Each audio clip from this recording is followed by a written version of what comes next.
Can I ask you about Ireland's relationship with Israel? There's been a lot of talk recently. The government are looking to bring in what's called the Occupied Territories Bill, which would ban goods from occupied territories. I know you met with Prime Minister Netanyahu recently. Did Ireland come up in that conversation? Did he raise any concerns about the Irish government? One thing I'll tell you, you're not from Israel, that's for sure, huh? She's definitely not from Israel. We talk about everything. Israel has been under siege, as you can see, and they had to fight back. October 7th was a terrible thing. People don't like to mention it, but it was a terrible, terrible day in the life of the world. And amazing the way people don't mention that, but it was, I've never seen anything like it. Those are other clips I get to see. You know, as president, you get to see clips that you'd rather not see, but I see clips, and that was a terrible day for the world. And we're working hard with Israel. We're working hard to see if we can solve the problem. I will say I just saw 10 hostages, and they were treated really badly. They were really treated badly. I was shocked. I asked them, was there any kindness shown? They were in there. One was in there for 500 days. One was 323 days. I said, was there any, 10 of them, I said, was there any kindness displayed? Like, did they ever, like, say, don't worry, you'll be okay? Or give you a little wink, or give you, like, an extra slice of bread or something? And everybody said, all of these people said, zero. It was hatred. It was pure hatred. So, I mean, that's a very deep-seated problem. Would you give the Taoiseach some advice? Ireland is in the midst of a housing crisis now, and I know you've a lot of experience as a businessman. How can the state build tens of thousands of houses at speed? You know why they have a housing crisis? Because they're doing so well. They can't produce houses fast enough. That's a good problem, not a bad problem. That's a pretty good answer, President. No, it's true. Will you put more tariffs on the EU, Mr. President? Mr. President, will you? Everybody should have that problem. That's okay. Will you put more tariffs on the EU? I know this gentleman. He'll get it solved. Will you put more tariffs on the EU? Will you respond to their retaliation? Oh, of course I'm going to respond. You will retaliate The problem with more is tariffs. our country didn't respond. Look, the EU was set up in order to take advantage of the United States. Including Ireland? Is Ireland taking advantage of the US? Of course they are. I can't, you know, I have great respect for Ireland and what they did. And they should have done just what they did. But the United States shouldn't have let it happen. We had stupid leaders. We had leaders that didn't have a clue. Or let's say they weren't business people, but they didn't have a clue what was happening. And all of a sudden, Ireland has, you know, our pharmaceutical companies and other, this beautiful island of 5 million people has got the entire U.S. pharmaceutical industry in its grasp. And, you know, you mentioned housing and you mentioned other things. I mean, I have property in Ireland, as you know, and I love it. It does great. But I'd like to see the United States not have been so stupid for so many years, not just with Ireland, with everybody. You know, I looked at trade deals. I was telling the group yesterday, I looked at trade deals in term one. It's one of the reasons I decided I had to do this, because somebody had to straighten it out, and I didn't see anybody that was going to. And I'd actually say, how is it possible that this could have happened? Who would have been so stupid to let these deals happen? For instance, when the pharmaceutical companies started to go to Ireland, I would have said, that's okay if you want to go to Ireland. I think it's great. But if you want to sell anything into the United States, I'm going to put a 200% tariff on you. So you're never going to be able to sell anything into the United States. You know what they would have done? They would have stayed here. So do you planning to lower corporate taxes to America? He's so lucky that I wasn't. Are you planning to lower corporate taxes to match Ireland? Are you planning to lower corporate taxes to match Ireland? Well, we are planning to lower taxes, yeah, if the Democrats behave, but the Democrats have no clue. You saw that the other night during the speech. 2 young women were slaughtered by illegal aliens. 1 young man has very serious cancer, and many other problems. We look at the people up there, they all had difficulty, very serious difficulty. But when we're talking about 2 young girls, beautiful young girls, Lake and Riley, you know the whole story. That evening was a disaster for the Democrats, in my opinion. And I would mention, and I'd see 2 mothers that were inconsolable as they stood, crying. Their daughters have been absolutely just destroyed, killed, viciously killed.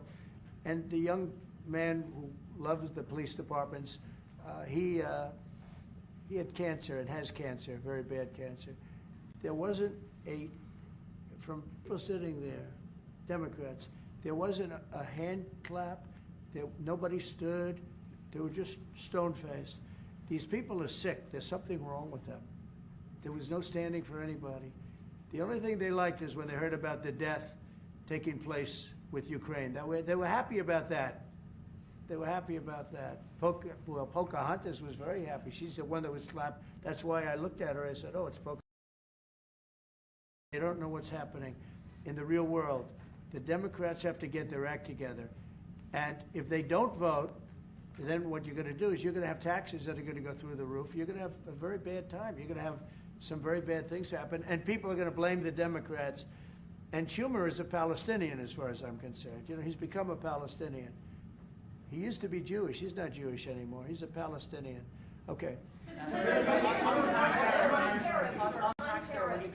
lot of on and off, some inconsistency. There's no inconsistency, only with NBC, which is one of the worst networks on television, by the way. Let me just tell you the inconsistency. I have the right to adjust. And I was called by the automakers, as an example, General Motors, Ford, etc., the big three, the big four, and they asked me to do them a favor. Could I delay it for a period of 4 weeks so that they're not driven into a little bit of a disaster for them? They actually love what I'm doing, but they had a problem. And I'm not like a block that just, I won't delay. It's called flexibility. It's not called inconsistency. It's called flexibility. And I think you want me to be flexible too. Is flexibility going to be your ongoing view towards? Sure, I'll always have flexibility, but there will be very little flexibility once we start. April 2nd is going to be a very big day for the United States of America. The United States of America is going to take back a lot of what was stolen from it by other countries and by, frankly, incompetent U.S. leadership, grossly incompetent.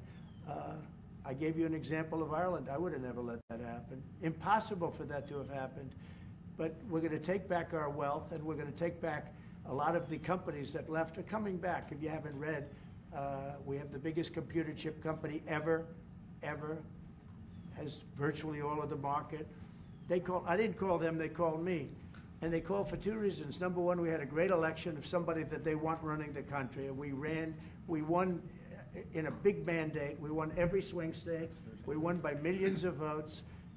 We won by 2,750 districts to 500. Think of that, 2,750 districts to 500. That's why the map, when you looked at it, was entirely red, meaning Republican.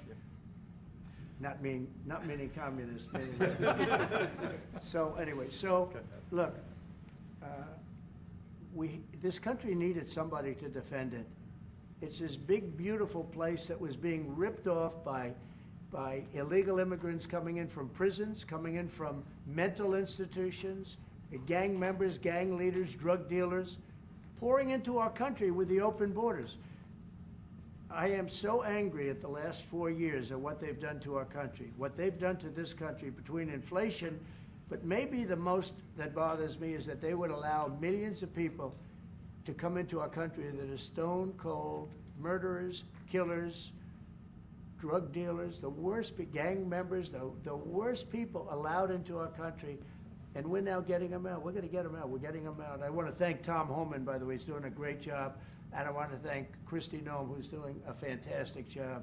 This is a job that's so unnecessary. This should have never happened. This should have never happened. So we're bringing back our country in many ways, not only financially, and financially we'll be stronger than ever before. I think the markets are going to soar when they see what's happening. I'll tell you what, I'm called every day by numerous big companies. I spoke at the Business Roundtable yesterday. They had the largest attendance they've ever had. And these are only the CEOs and chairmen, but mostly the people that run, the boss, the people that run the top 150 companies. 150 people showed up. Every single company showed up. First time it ever happened. It's been around a long time. The biggest business leaders. We had a great discussion went really well. And I want to tell you, there's tremendous optimism out there about our country in terms of regulations being cut, in terms of taxes being cut. And it would be great if the Democrats would do what's right. It would be great if the Democrats would do what's right for our country for a change, because they really are. They've lost their way. They've lost their way. They think that people pouring into our country from prisons, jails, murders. We have 11,088 murderers that were allowed into, people that murdered people, half of which murdered more than one person in our country. We're getting them the hell out. But who would allow this to happen? Who would allow men to play in women's sports? And they're still fighting it. It's got to be a 95% issue. But they're on television this morning. I see this person, a Democrat, say, we should have the right. No. Men should not be, they're hurting women. They're hurting women very badly. They're hurting women. And they should not, and they're also demeaning women. But who would want these things? And everything's transgender. Everybody transgender. That's all you hear about. Now, that's why we won the election in record numbers. But very importantly, now it is what it is. The Democrats should get with us and come up with good tax policy so that Ireland and other countries can't take our businesses away from us. And he understands exactly. You guys did the right thing. I'm not upset with you. I think I respect what you've done. You've done a great job. But our people did a very bad job. How advanced are your plans to try and bring some of those companies back to America? And will you be briefing? Well, I'd love to have him back. I mean, I'd love to have him back, but he'll be fighting me on it. I mean, what I would say, President, if I could, 1 second, just make the point. It's a two-way street too, and we are investing a lot more in America now. And people may not realize, but Ryanair, one of our biggest airlines, for example, I'll trade. AirCap, I'll trade. they buy more. The two of them together buy more airplanes than anybody else outside of America. That's a little known fact. It doesn't turn up in the statistics, but Ryanair and AirCap, big aircraft leasing company, Irish company, have done great work with Boeing and huge investments over the last couple of years. You know, so and there's a lot of Irish companies here now, about 700 odd Irish companies based in. Smurford, Rock, I was saying to you this morning, Vice President, a lot of them creating thousands of jobs in America. And it's only fair. I mean, that's correct. That's right. That's the way it should happen. And I think it's a very good relationship we have. It's a historic one. It's happened over time. We've added value to American companies. We've increased their value. They've got access to the European market, and they did all of that. I understand where you're coming from fully. But I think it's a relationship that we can develop and that will endure into the future, and will change, it will adapt, and you're evolving and you're doing things. And they've done a very good job. Now, I just will say this, with all that we've said, we can talk about Ryanair. There's a massive deficit. I don't mean by a little bit. I mean, there's a massive deficit that we have with Ireland and with other countries too. And we want to sort of even that out as nicely as we can, and we'll work together. We're going to work together great, but the deficit is massive. Will you hear this one? You said earlier that it was now up to Russia in terms of the ceasefire. Yeah. Is there anything you can do in terms of pressuring Russia or sanctions, or what can you do? We can, but I hope it's not going to be necessary. Sure, we can pressure. We can do that with Russia. Remember this, Russia took Georgia from Bush, right? They took Crimea from a man named Obama, Barack Hussein Obama, right? They're trying to take the whole thing from Biden. They're going for the whole ball of wax. Who was the only one that never took anything from? Trump. And in fact, I'm the one that stopped Nord Stream 2, the pipeline, the biggest pipeline anywhere in the world. I stopped it. It was dead. And then Biden got in and he approved it. Nobody mentions that. What I did to Russia was very tough. I was the toughest ever. But nope, they never took anything from me. They took them from Obama and Bush, and they took it from Sleepy Joe Biden. With Biden, they wanted to take the whole country, but I think I've stopped that, but we'll see. Yeah, there are things you could do that wouldn't be pleasant in a financial sense. I can do things financially that would be very bad for Russia. I don't want to do that because I want to get peace.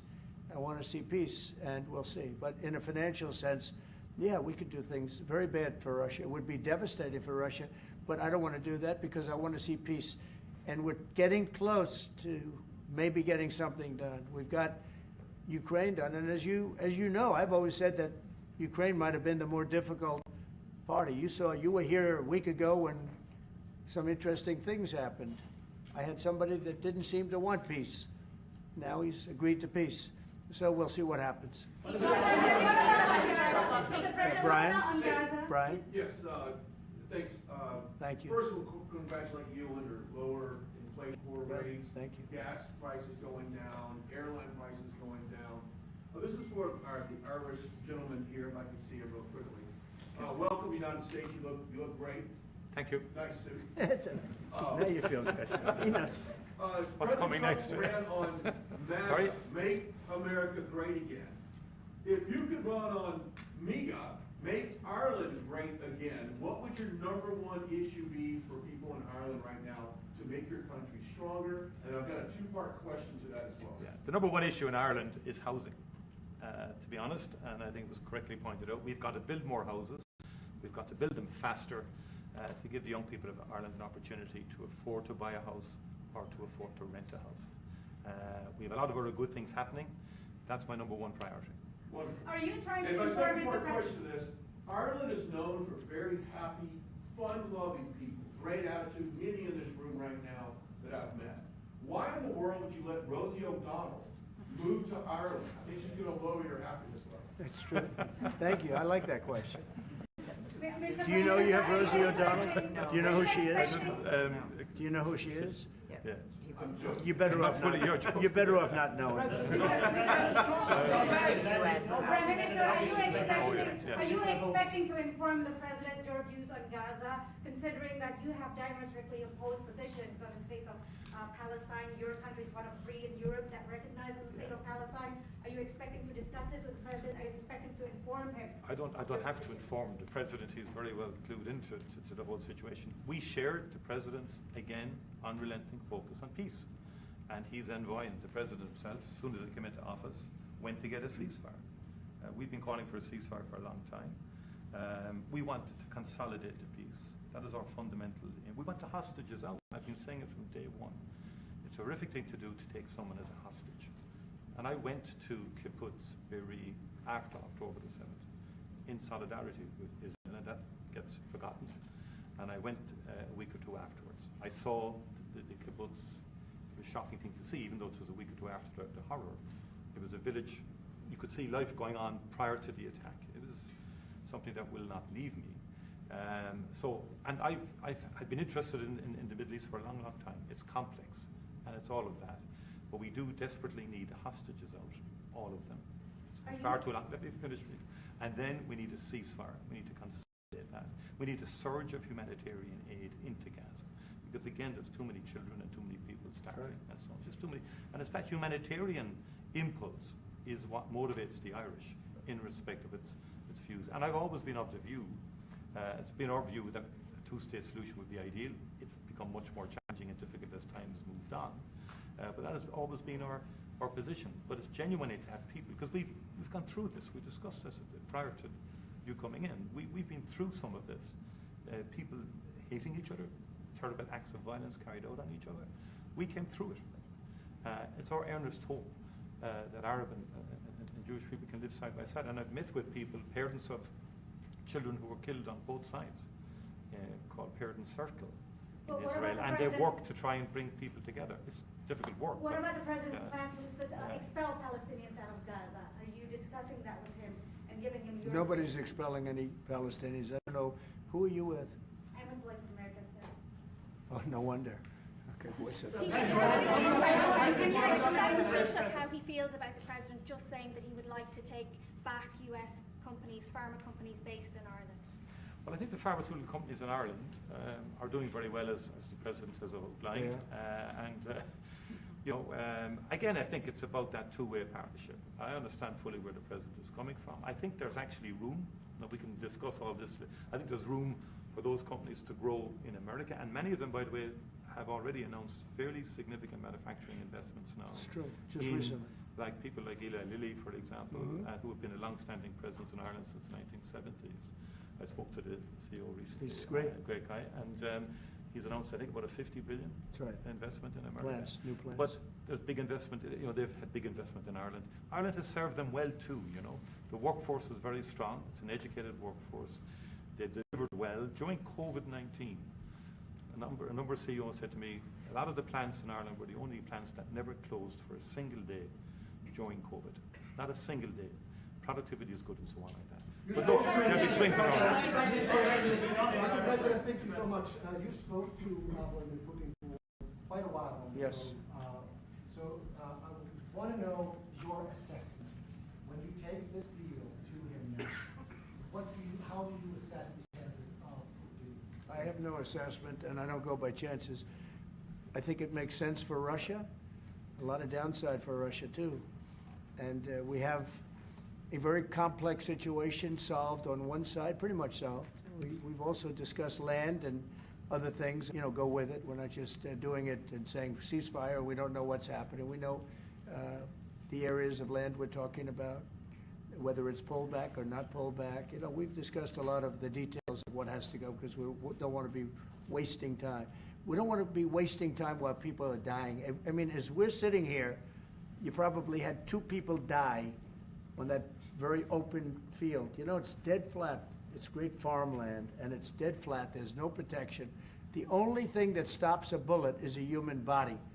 And these are bodies that are young people, and they're stopping a lot of bullets because a lot of bullets are flying across those level fields. Dead flat, no protection whatsoever. It is a disaster. And so I hope he's going to have a ceasefire. You are using the American leverage to get a lot of political issues. Well, I don't want to get into that, but if I had to, I'm the only one that's dealt with them successfully. Everyone else, I went through it. Bush didn't deal with them successfully, dealt with them terribly, got ripped off. And Obama was a disaster. They have with Obama, he gave them, and I gave them anti-tank missiles. You know that, right? It's called Javelin. You know the Javelin? I'm the one that gave them the Javelins. People don't say that. And then they say, oh, Trump has a great relationship with Russia. I'm the one that gave him the Javelins. Obama gave him sheets. That's an expression. He gave sheets, I gave javelins. So, Mr. President, how worried should the undocumented Irish be about your administration that you don't round them up and send them home again? Oh, I think the Irish love Trump. We won the Irish with a tremendous amount of vote. I want to thank you very much. We won in the 80s with Irish. I got the Irish vote. I think I have it locked up pretty good unless I did something very stupid, like drained your company, your wonderful place of all of its companies. If I drained Ireland of all of the companies, maybe I'd lose the Irish vote. I don't know. But right now, no. I love it. I've been there many times, as you know, Yes. and we don't want to do anything to hurt Ireland. We want to, but we do want fairness, and he understands that. No, that's enough, Kelly. Thank you. President, was there anything that the Taoiseach could say to you today that would dissuade you from going ahead with I can't hear. Mr. President, it's Irish American Appreciation Month. You've named it there. Who's your favourite Irish person? Oh, there's so many. Are you kidding me? Well, I do happen to like your fighter. He's got the best tattoos I've ever seen. I don't know if I'm a big, but that. Conor McGregor. Boy, you have. Well, Conor's great, right? Talking about Conor, but you have a lot of great Irish fighters, actually.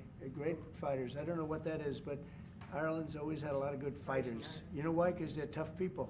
They're smart people and they're passionate people, and they really have been over the years. So many. I think your father was a great fighter, right? He was. You're doing right. Wow. And yet, look at you. You're so smooth and so. He was a very good defensive boxer. He could weave. He was a really good. He was a good boxer. Yeah. Right, He yeah, fought for I heard Ireland. that. Boxed for Ireland. And Yeah.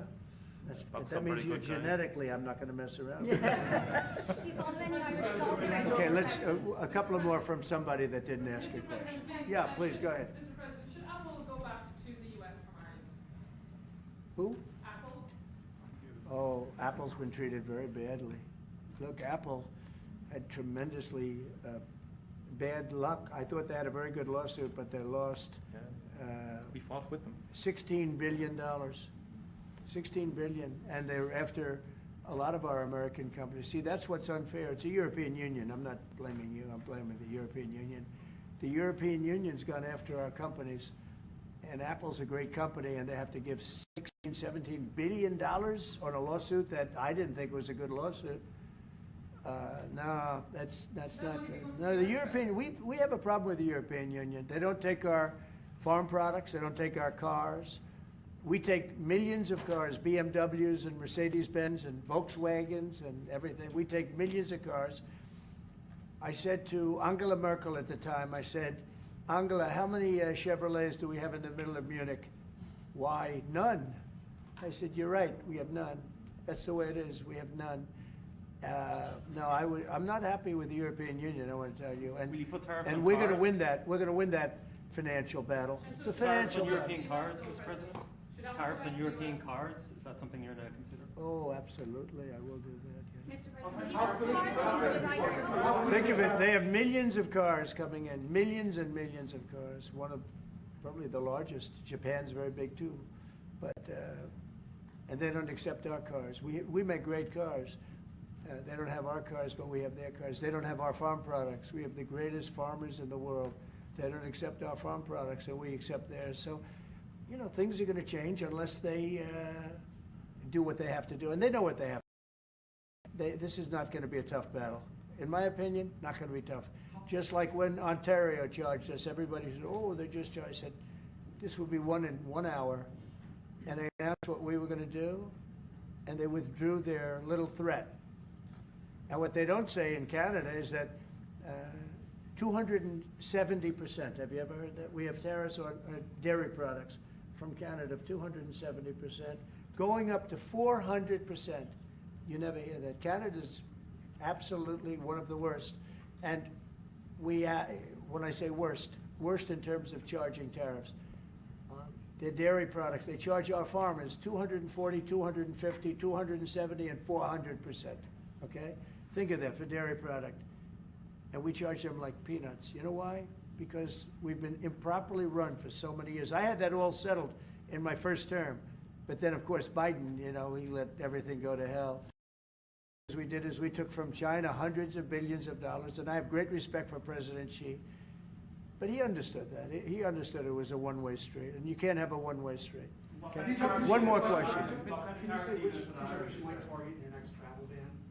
Say it. Can you say which countries you might target in your next travel ban? Wouldn't that be a stupid thing for me to say? I said, which countries am I going to target for the next travel ban? As part of the, Can you believe somebody would ask that question? as part of the, Tariffs specifically you're going to put on Ireland? Well, we're going to talk. We're going to be talking really to the European Union. You know, I will tell you this one little, we'll end it with this. So I have a property, a big property in Ireland that you know well. It's one of the most highly rated hotels in all of Europe. It's beautiful. Doonbeg. It's a beautiful 600 acres on the ocean, and everybody knows it. And we have a beautiful hotel. And I was going to do a project there, a big expansion of the place. This was when I was a civilian, before the presidency, before I even thought about the presidency. But I was a really beautiful expansion of because it does very well. And I got the approvals from Ireland so quickly. They were so professional. They wanted it. You know, it's economic development, it's jobs, it's construction jobs, a big expansion, beautiful expansion. But I was told something that bothered me. They said, sir, you also have to get approved by the European Union. I said, why do I have to go to the European Union to expand a hotel that's in Ireland? They said, well, that's the way it is. I say, well, shouldn't that go fast? They said, no, it'll take at least 7 years. You gave me the approval in about 4 weeks. It was a beautiful professional. If you took 4 years, you wouldn't have done a better job. You know, everything was done environmentally, everything. There's no reason to take very long. I had everything from Ireland in 4 weeks. And then I hired somebody. He said the process will be from 5 to 7 years. And I said, oh, really? And then I found out that they weren't playing games. Now think about how bad that is for your country. So That was my first experience with the European Union, and I dropped the project. I just said, I'm not going to do that. I'm not going to go 7 years to expand something. But I have to, I'll hand it to Ireland. You were so professional, so good. But I don't know why. European Union had to approve it. Yeah. And with them, it was deal. And that's the European Union. So it was a very bad experience. Let's say, President, you have the distinction of being, I think, the only president that has physically invested in Ireland. That's through good. your Doon Bay. And it's been a good investment. And I mean, for anybody, you should go there. It's just stunning. I love this. No, I mean, I think I said, even if you don't play golf, your people have restored it very well, and our people are going to continue to work with you on that piece to do it all sort of effectively and so on like that. They've had a great relationship. But it is and the local people, my local councillor Rita McInerney texted me last week to say, tell President Trump to thank his family for the way they've worked with the local community and for the work that they've done.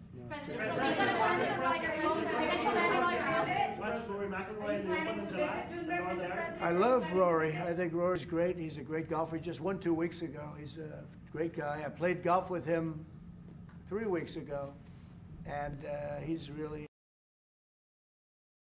When he played with me, he played very well, I can tell you.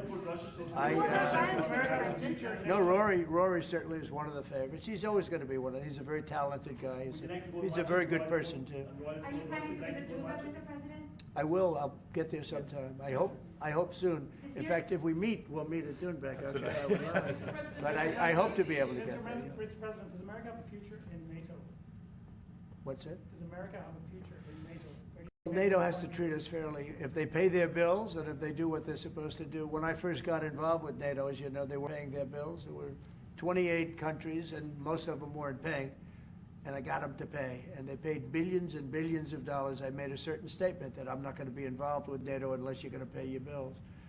And I was asked a question, if we don't pay, are you going to help us? I said, no. If you don't pay, you're saying you're delinquent. A term, a real estate term. You're delinquent. You're not paying your rent. You're not paying your bills. If you're not paying your bills, I'm not going to help. And everybody we took in, your Secretary General will tell you, he was very generous to me. He said, I've never seen anything like it. Money came in by the billions and billions and billions of dollars. NATO became much stronger. Now, NATO's expended a lot of that money in fighting this horrible war. It's too bad they had to do that. But they had the money from me. I was the one that got people to pay. The countries, most of the countries, very small amount. So we'll see. But NATO can be a force for the good, absolutely. Would you like to see Ireland join NATO, Mr. President? That's up to Ireland. Would you think Ireland and the EU are too close? Do you think that perhaps, like you said, we are very close. No, Ireland and the EU. Do you think there's too close a relationship there? Do you think there needs to be a separation, like you said, if you can't get planning permission when you can get it in Ireland, but you can't get it in the EU? Do you think? Well, look, I can just tell you about my personal experience. That Ireland treated me very well, and the EU was terrible, and they stopped really this magnificent addition. It wasn't a big deal from the standpoint of the world. It wasn't like the things we're talking about now, but it would have been a very beautiful addition.